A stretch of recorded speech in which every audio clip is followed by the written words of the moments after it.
ஆண்டவரும் உலக இரட்சகரும் இயேசு கிறிஸ்து நாமத்தினாலே உங்களுக்கு அன்பின் வாழ்த்துக்கள்.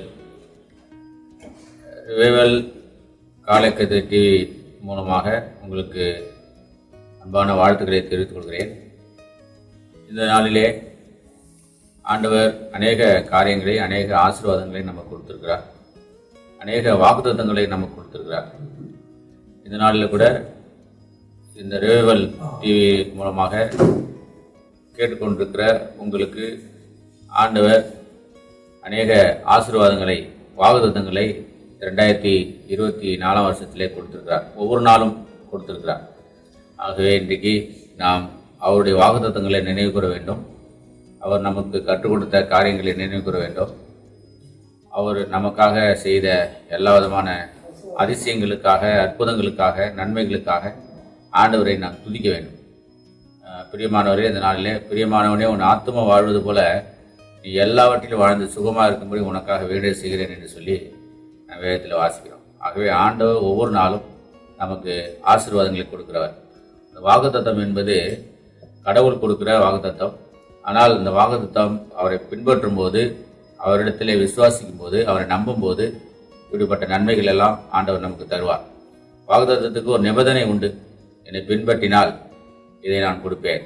உதாரணமாக ஒரு சின்ன பிள்ளைகளை எடுத்து போட்டு சொன்னால், நீ இதை வாங்கிட்டு இதை எனக்கு செய்தால் இதை நான் உனக்கு தருவேன் என்று சொல்லி சொல்கிறது போல, இன்றைக்கு ஆண்டவராக கடவுளை பின்பற்றும் போது, ஆண்டவருக்காக வாழும்போது சில வாக்குத்தத்தம் கொடுக்குறாங்க. இது வேதாகமத்திலே அநேக வாக்குத்தத்தங்கள் இருக்கிறது.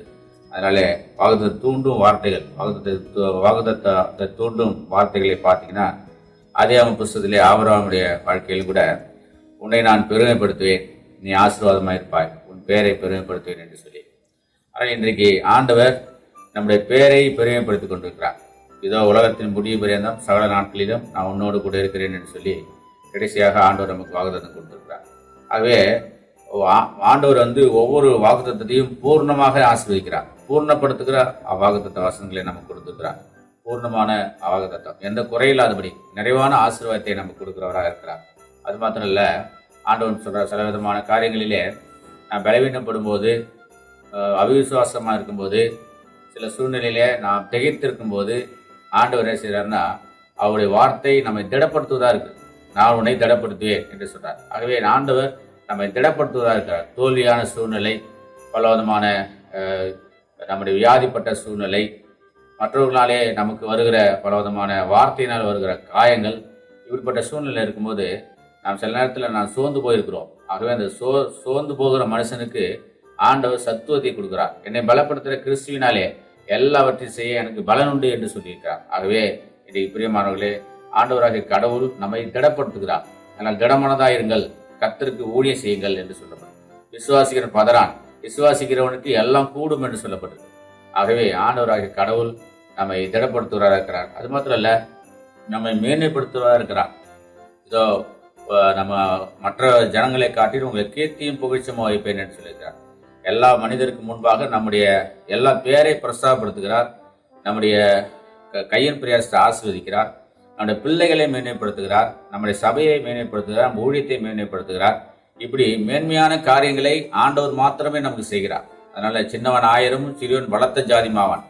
ஆகவே ஆண்டவர் எல்லாவற்றையும் மேன்மை உள்ளதாக நம்ம வைத்திருக்கிறார். அதனால இன்றைக்கு பிரியமானவர்களே, சிறியவனை புதியிலிருந்து உயர்த்துகிறவராக இருக்கிறார், குப்பையிலிருந்து உயர்த்துகிறவராக இருக்கிறார். ஆகவே ஆண்டவர் மேன்மைப்படுத்துவராக இருக்கிறார். அது மாத்திரம் இல்ல, அவர் சொல்லியிருக்கிறது, உன்னை நிலைப்படுத்துவேன் என்று சொல்லியிருக்கிறார். உன்னை நிலைப்படுத்துவேன், அதாவது நிலையில்லாத வாழ்க்கை, இங்கு ஒரு வாழ்க்கை, அங்கு ஒரு வாழ்க்கை, சரியானபடி வருமானம் இல்லை, சரியான வேலை இல்லை, குடும்பத்தில் பலவிதமான பிரச்சனைகள் இருந்தாலும் கூட ஆண்டவர் நிலையான குடும்ப வாழ்க்கை கொடுத்து, நிலையான இருப்பிடத்தை கொடுத்து, நிலையான வேலையை கொடுத்து நம்மை ஆண்டவர் நிலைப்படுத்துவதாக இருக்கிறார். அதனால உங்களுடைய வாழ்க்கையில 2024 வருஷத்திலே ஏதாவது சில காரியங்கள் நிலையில்லாதபடி என்ன வாழ்க்கை என்று சொல்லி நீங்கள் ஒருவேளை இருந்தால், ஆண்டவருடைய வாக்குத்தத்தம் சொல்லியிருக்கிறது, உன்னை நிலைப்படுத்துவேன் என்று சொல்லியிருக்கிறார். உன்னை பூர்ணப்படுத்துவேன் என்று சொல்லியிருக்கிறார். உன்னை ஆசீர்வதிப்பேன், உன் பேரை பெருமைப்படுத்துவேன், நீ ஆசீர்வாதமாக இருப்பாய், உலகத்தில் இருக்கிற ஜனங்களை காட்டிலும் உங்களை கீர்த்தியும் புகழ்ச்சியுமா வைப்பேன் என்று சொல்லியிருக்கிறார். அது மாத்திரம் இல்ல, உன்னை கனப்படுத்துவேன் என்று சொல்லியிருக்கிறார். ஆண்டவர் நம்மை கனப்படுத்துவார். அதனால இன்றைக்கு யோசேப்பை ஆண்டவர் கனப்படுத்தினார், தாவீதை ஆண்டவர் கனப்படுத்தினார். இன்னைக்கு பார்த்தீங்கன்னா தானியேலை ஆண்டவர் கனப்படுத்தினார். வேதாகமத்திலே அநேக மக்கள் அவர் அடிமைத்தனத்தில் இருக்கும்போது கூட அவர்களை ஆண்டவர் கனப்படுத்தினார். ஏனென்றால் அவரை விசுவாசித்தபடினாலே, ஆண்டவராகிய இயேசு கிறிஸ்துவை நம்பினபடினாலே நீங்கள் கனப்படுத்தப்படுவீர்கள். ஆகவே பிரியமானவர்களே, அது மாத்திரமல்ல, கடைசியாக உன்னை சந்தோஷப்படுத்துவேன் என்று சொல்லியிருக்கிறார். உன்னை சந்தோஷப்படுத்துவேன், உங்கள் துக்கம் சந்தோஷமே மாறும், உன் துக்க நாட்கள் முடிந்து போனது என்று சொல்லியிருக்கிறார். அதனால இன்றைக்கு 2024 வருஷத்திலே இருந்த துன்பங்கள், கஷ்டங்கள், பாடுகள் இவை எல்லாவற்றையும் ஆண்டவர் மாற்றி உங்களை சந்தோஷப்படுத்த போகிறார். அதனால் 2025 வருஷமானது ஒரு சந்தோஷத்தின் ஆண்டாக, நம்பிக்கையின் ஆண்டாக, ஆரோக்கியத்தின் ஆண்டாக, இன்னும் அநேக விதமான உங்களுடைய வருமானங்கள் செழிக்கிற நல்ல ஆண்டாக, உங்களுடைய பிள்ளைகளுக்கு அடைக்கலமாக இருக்கிற ஆண்டாக இருக்க கர்த்தர் உதவி செய்வார். ஆகவே அவரை நம்புங்கள், அப்போது சித்திப்படுவீர்கள். ஆகவே இன்றைக்கு தேவ சமூகத்தில் ஒப்பு கொடுப்போம். ஆண்டவர் உங்களுக்கு அநேக வாக்குத்தத்தங்களை கொடுத்திருக்கிறார். அதனால் ஆபிரகாமை அழைத்த ஆண்டவர், அவன் பார்த்தீங்கன்னா ஒரு தனித்து விடப்பட்டவனாக காணப்பட்டான்.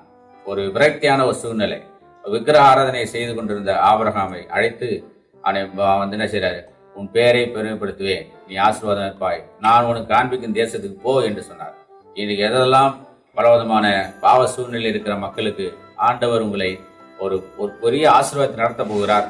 அதனால ஒரு கிறிஸ்துக்குள் இருந்தால் புது சிருஷ்டியா இருக்கிறான், பழையெல்லாம் ஒழிந்து போனது. அதனால நீங்கள் உங்களுடைய பழைய வாழ்க்கை எல்லாவற்றையும் விட்டுவிட்டு, பழைய காலங்களுக்கு, பழைய ஆண்டவருக்கு பிரியமில்லாத காரியங்களை விட்டுவிட்டு, நான் தேவராஜ்யத்தை கட்டப்பட போகிறோம், தேவராஜ்யத்துக்காக வாழ போகிறோம். ஆகவே இந்த வாழ்க்கையை நாம் நிச்சயமாகவே நம்ம கொடுப்பார். ஆகவே இந்த வார்த்தைகள் எல்லாவற்றும் ஆண்டவர் ஆசீர்வாதம். இந்த நாளில் கூட ரேவல் டிவி மூலமாக இன்றைக்கு அமர்ந்து கேட்டுக்கொண்டிருக்கிற உங்கள் ஒவ்வொருவரையும் இந்த புதிய வருஷத்திலே ஒரு பூர்ணமான ஒரு ஆசீர்வாதத்தை கொடுக்க போகிறார். நம்பிக்கை தூண்டுகிற வார்த்தையை நமக்கு கொடுத்திருக்கிறார். ஆகவே உன்னை பெருமைப்படுத்துவேன், உன்னை பூர்ணப்படுத்துவேன், உன்னை திடப்படுத்துவேன், உன்னை மேன்மைப்படுத்துவேன், உன்னை நிலைப்படுத்துவேன், உன்னை சந்தோஷப்படுத்துவேன் என்று சொல்லியிருக்கிறார். உன்னை கனப்படுத்துவேன் என்று சொல்லியிருக்கிறார். ஆகவே இன்றைக்கும் ஆண்டவராகிய கடவுளிடத்தில் எனக்கு ஒப்புக் கொடுங்கள். இழந்து போன எல்லாவற்றையும் சோதரி இழந்து போன ஆசீர்வாதங்களை திரும்பவும் பெற்றுக்கொள்ள முடியும். அதனால தான் ஆண்டவர் சொல்றார், இழந்து போன தேடவும் ரட்சிக்கவுமே மனுஷகுமார் அந்த உலகத்தில் வந்தார். ஆக ஒப்புக் கொடுப்போம் ஆண்டவரத்துல. எல்லாரும் தலைவணங்கி ஆண்டவர் நோக்கி நாம் பார்ப்போம். ஒருவேளை 2024 வருஷத்திலே சில விதமான காரியங்கள் நமக்கு பலவிதமான சூழ்நிலை துன்பங்களை கொண்டு வந்தால், 2025 வருஷமானது ஒரு பெரிய ஆசீர்வாதத்துக்கு நேராக நம்மை அழைத்து வர ஆண்டு விருப்பம் உள்ளவராக இருக்கிறார். அதில் ஒப்பு கொடுப்போம் ஆண்டவரத்துல. தேங்க்யூ ஜீசஸ், உன்னை நான் உன்னை ஆசீர்வதிப்பேன் என்று சொல்லியிருக்கிறார், உன்னை பெருமைப்படுத்துவேன் என்று சொல்லியிருக்கிறார், உன்னை பூர்ணப்படுத்துவேன் என்று சொல்லியிருக்கிறார், உன்னை திடப்படுத்துவேன் என்று சொல்லியிருக்கிறார், உன்னை மேன்மைப்படுத்துவேன் என்று சொல்லியிருக்கிறார். ஆண்டவராகிய கர்த்தர் இதோ உலகத்தின் முடிவு புரிந்த சகல நாட்களிலும் உங்களோடு கூட இருக்கிறேன்னு சொல்லியிருக்கிறேன். அது மாத்திரம் இல்லை ஆண்டவரே, தேங்க்யூ. உனக்கு நிச்சயமாக முடிவு உண்டு, உன் நம்பிக்கை வீண் போகாது.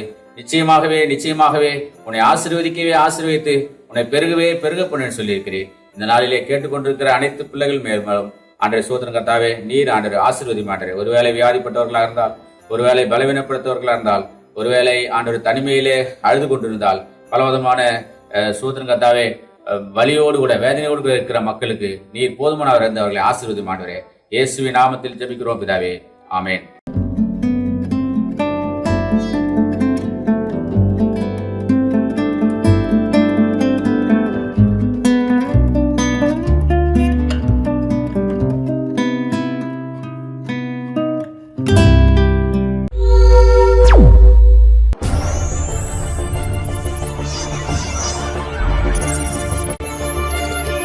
நீங்கள் பார்த்துக் கொண்டிருப்பது உங்கள் ரேவல் டிவி.